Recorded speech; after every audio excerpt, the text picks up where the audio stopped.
we got a flight to catch. We've been on the road for like a week, and we really want to get home. And you guys got a beautiful part of the country, but we love Tucson and we love warm weather. So we're ready to get back to shorts and T-shirts. But great effort by our guys. We needed that. Our guys have been getting better. Ever since the Bahamas, it's been just kind of figuring it out.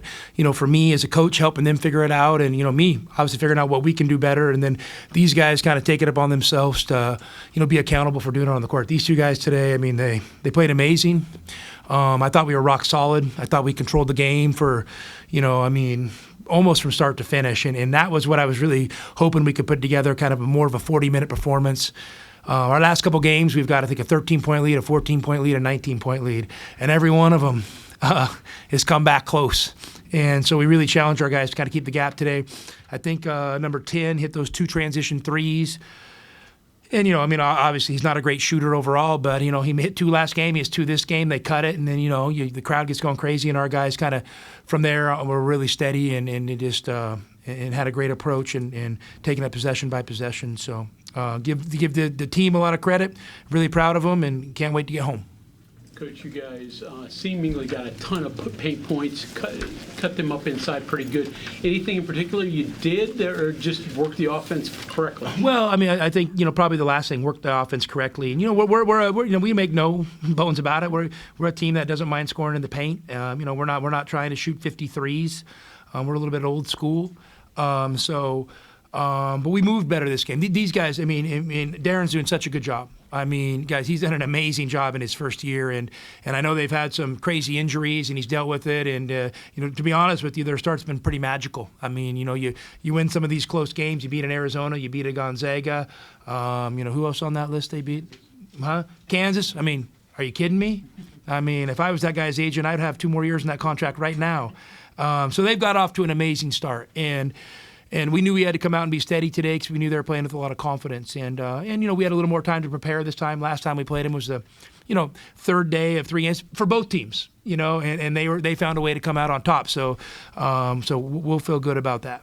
Coach, what did you say in the huddle after those 2 threes that cut it to 5 there? Breathe, relax. We're up 6, and it's the old adage. If you told me with however much time left to go in the game, we're up 6.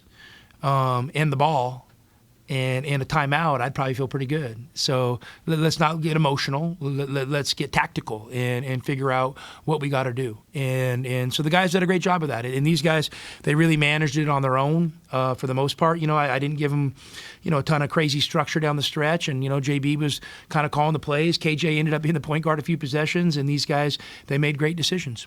For both players, and KJ, you can start with this. Revenge a factor? Did it enter your mind at any point? Definitely we had that chip on our shoulder. We knew coming in from, the past game that we played them in the Bahamas, we knew how greedy they were and how tough of a team they were, but we knew we were a different team. Credit to the coaching staff. They prepared us all week. And we're just a different team. We understand a little bit now about more spacing, and we're connecting a little bit more. So I think it's just a stepping stone into our full potential. And you for revenge at all? West Virginia, we knew they were like he said, gritty team, and they got some great players. They rebound well, they can shoot it, and so we just knew we had to play different from the Bahamas. We know that wasn't working, that wasn't a formula. So I feel like we're starting to find the pieces and connect. For you two guys, was there anything else from that game in the Bahamas you drew off of, the threes they hit or anything like that where you said you needed to do it differently tonight? I think we didn't play with a gritty mindset. Down the stretch in the Bahamas, they got some key rebounds, and that was the emphasis going into this game, making sure we boxed out and got big-time rebounds when it mattered, and, controlled the pace and, controlled the paint ultimately. The best thing we did scouting is the guy that made 8 threes and got fouled on one didn't play. Like let's be honest. He's a heck of a player, so he didn't play, and he's a great player, and he hit some threes that game, and I was just like, we made a lot of mistakes. We did. We made a lot of mistakes, and But you know what? You can make mistakes, and if you still make a 30-footer, that's a hell of a play. And he did. So I tip my hat to them, and I know that's a tough loss. I don't know what his injury status is, but obviously they're a more dangerous team with him in the lineup. Tommy, though, you feel like in general the three-point defense has been a little better for you guys? Yeah, I think overall our defense it's there. It's right there. With TCU, we didn't have a great stretch. I think we're finding when we take care of the ball and we don't give runouts, our defense is pretty good in the half court, and then obviously rebound. We're no different than any other team. And the threes come. These teams have good shooters, and I'm sure we'll go back and watch. Number 10 hits 2 threes. We're probably living with that. 13 hasn't made a 3 in a minute. He shot it great in the Bahamas. He makes 2 threes. But I don't know. We're living. 11 only makes 1 3. We didn't want him to make threes. And Small made, was he 3 of 9? And he made a couple. I think I would look at some of our coverage, and they could have been a little bit better on him. But he's a heck of a player. Those are great shots. What do Tucson people do when you're snowbound? That waterfront Marriott Hotel is really nice. We didn't leave the hotel. We actually had a great couple of days here, and it was really good for us. This kind of bonding. Hey, for the most part, everybody on our team is small town people. And we're small town and probably closer to Hicks than anything else. So, we felt fine here. The snow doesn't bother me.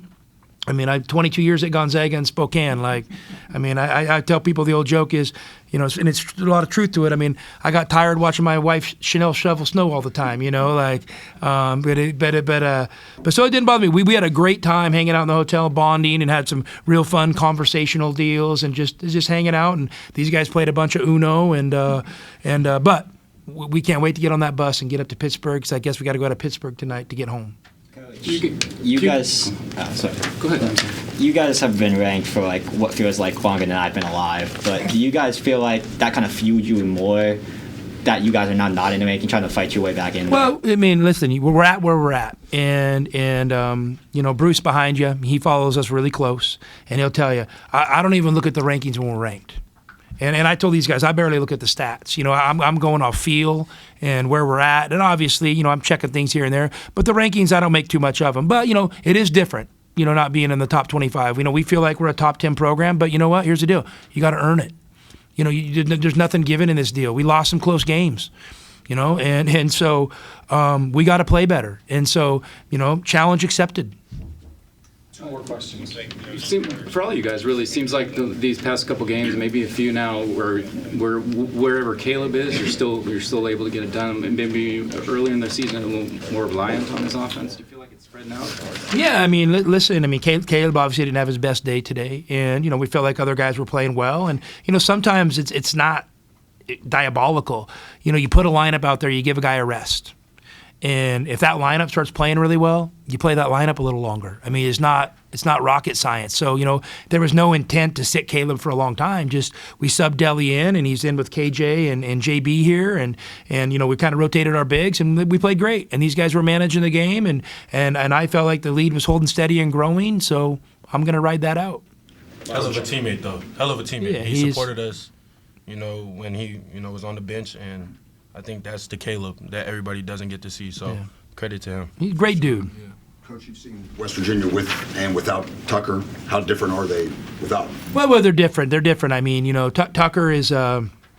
He's he's just, guys, if you have a guy that can make 30-foot shots, and just what he does really well, he really passes the ball, and he just understands stay switch situations and forcing you to make decisions defensively. And listen, he might not be the best athlete, but he's smart defensively, so he's just a really good player. They're different without him. I'm not going to say they're as good a team without him, but here's the deal: they've been winning. And so, their coach is doing great work, and he's putting them in the right positions, and he's been doing a great job managing games, picking matchups, and calling the right set, and he's been doing unbelievable, and then giving those guys confidence. Those guys have confidence to make big shots. And some of these guys might not be great shooters, but they're making big shots at big moments. So that's what great coaches do, and he's doing a heck of a job. Thanks, Coach. Thank you.